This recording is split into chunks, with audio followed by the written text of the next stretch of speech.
What did we just watch? What did we just watch as Jets fans? Let's talk about it.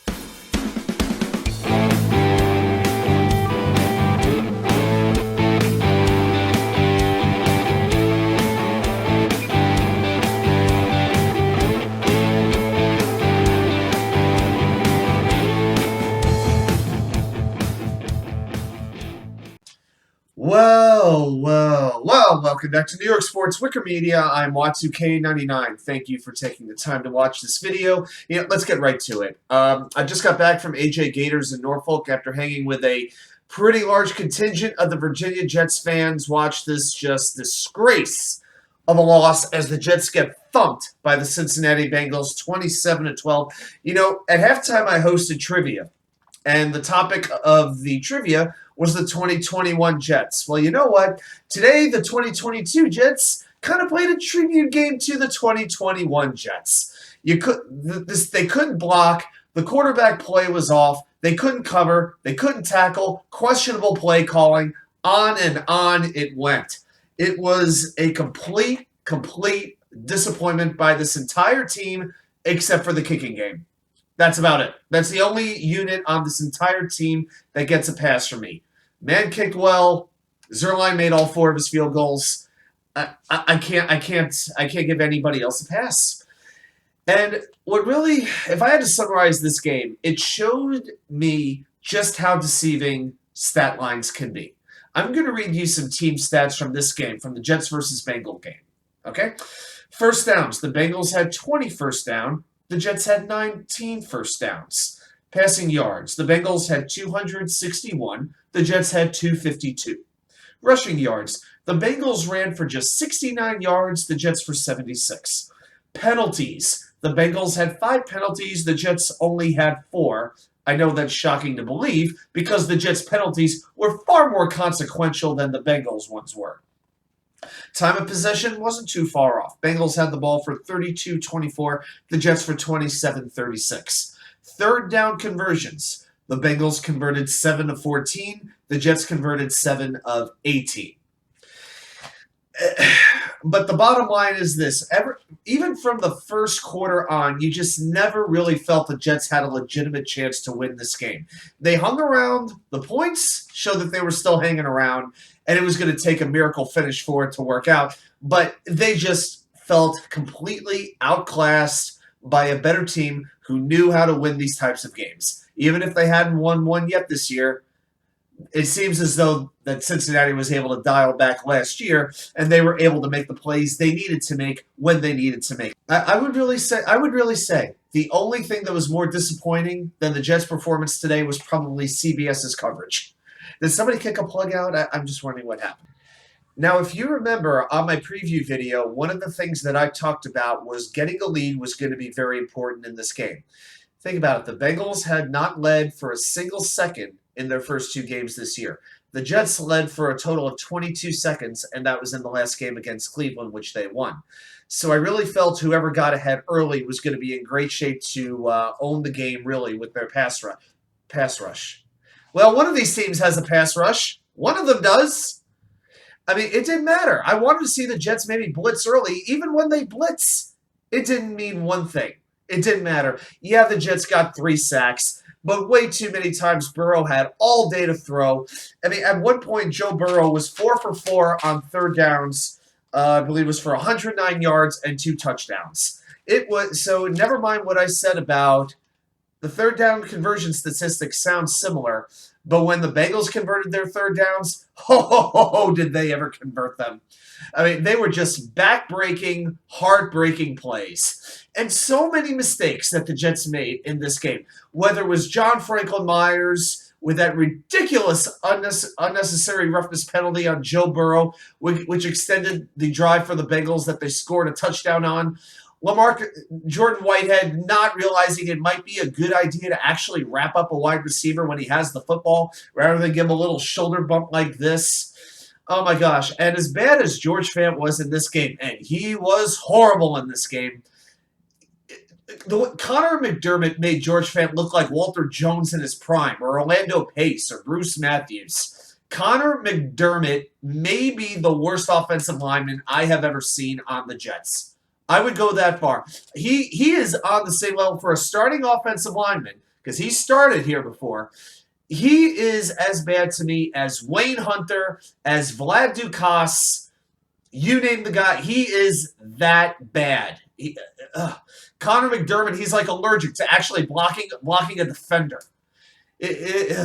This was just a really frustrating game. Now, I still will say this. They beat Pittsburgh. They're 2-2. We would sign up for that as Jets fans after 4 games.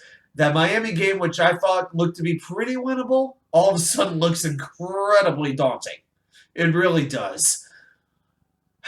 But Pittsburgh's going to keep Mitch Trubisky in at quarterback. There's no TJ Watt. You know what? Find a way to win that game. Find a way to go into Heinz Field or whatever they want to call the stadium now.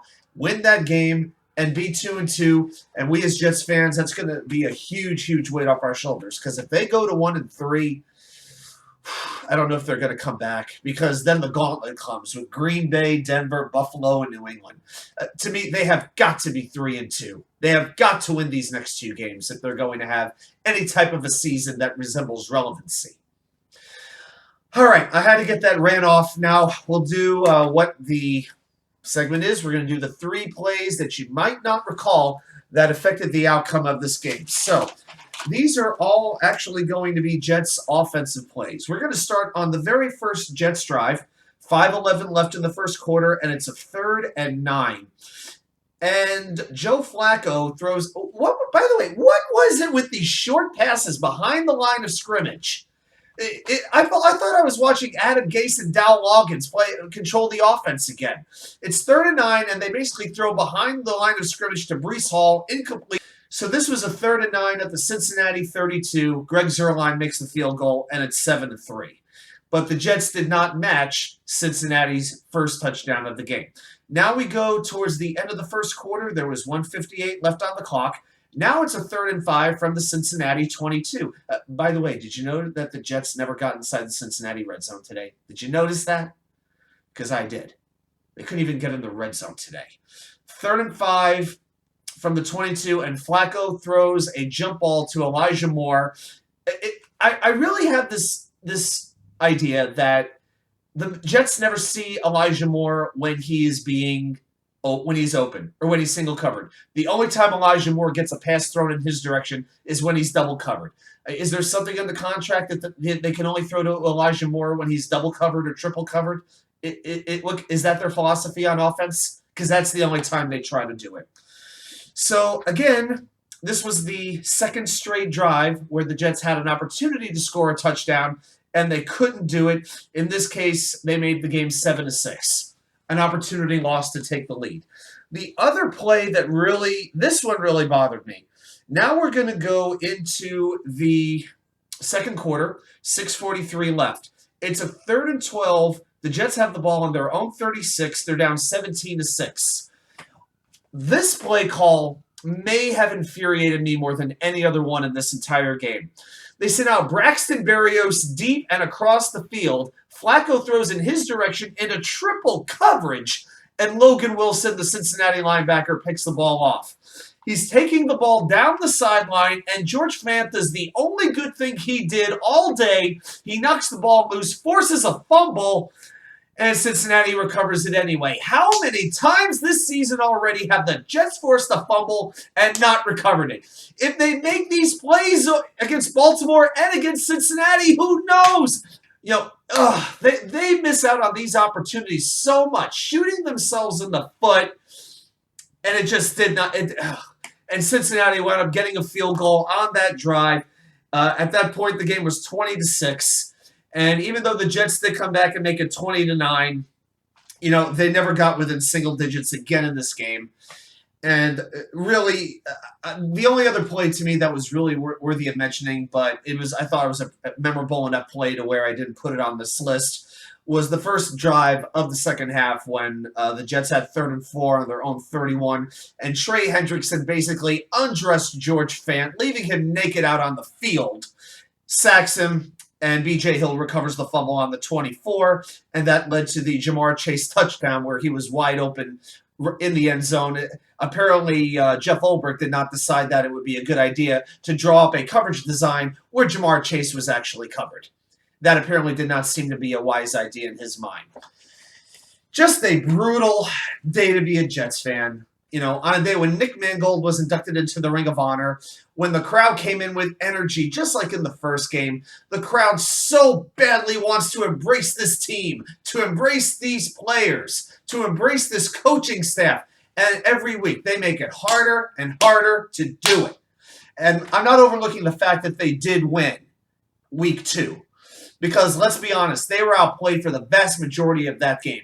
When will this team put 60 minutes of quality, intelligent football together? If they can't do that this season, then I have to call into question this whole coaching staff and if they will be the men to lead this team where it should be. And that's to be a consistent playoff contender that can ultimately win the Lombardi Trophy. Well, thanks very much for watching. I had to get a little bit of my frustration out. We'll be back here with more content from you know where. The Wicker Chair.